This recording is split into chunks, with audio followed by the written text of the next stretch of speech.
Tim SAR gabungan berhasil menyelamatkan 22 anak buah kapal atau ABK KM Golden Ocean yang terbakar di perairan Bontang, Kalimantan Timur pada Sabtu 10 November 2018. Kapal Golden Ocean itu mengangkut pupuk dari Banyuwangi, Jawa Timur dengan tujuan Bontang, Kalimantan Timur. Kasih Operasi dan Siaga Basarnas kelas A Balikpapan Oktavianto mengatakan kapal yang terbakar adalah kapal tanker muat pupuk yang berangkat dari Banyuwangi ke Bontang. Dia menjelaskan proses evakuasi dilakukan tim SAR gabungan Basarnas Pos SAR Kutai Timur, BPBD Bontang, serta KPLP hingga pukul 5 sore dan seluruh ABK dipastikan berjumlah 22 orang.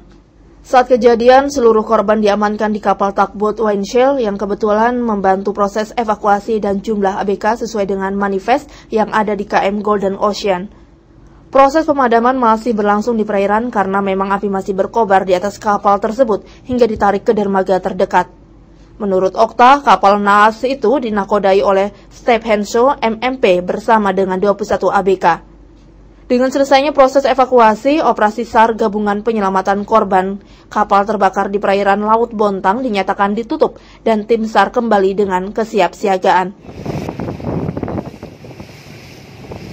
Informasikan hingga pukul 15.40, unsur gabungan yang terdiri dari Pos SAR Kutim dan dari perusahaan kapal BPBD Bontang dan juga dari kapal TB Windshield telah berhasil mengevakuasi 22 awak dari Golden Ocean, kapal tanker batubara dari jurusan Surabaya ke Bontang yang terbakar pada pagi hari tadi. Seluruh korban telah dievakuasi dan diamankan di kapal tugboat Windshield guna penanganan lebih lanjut dan juga diminta keterangan. Saat ini korban telah diselamatkan dan untuk posisi kapal masih terbakar dan masih dilakukan upaya untuk pemadaman. Tim Liputan TV Beruang melaporkan.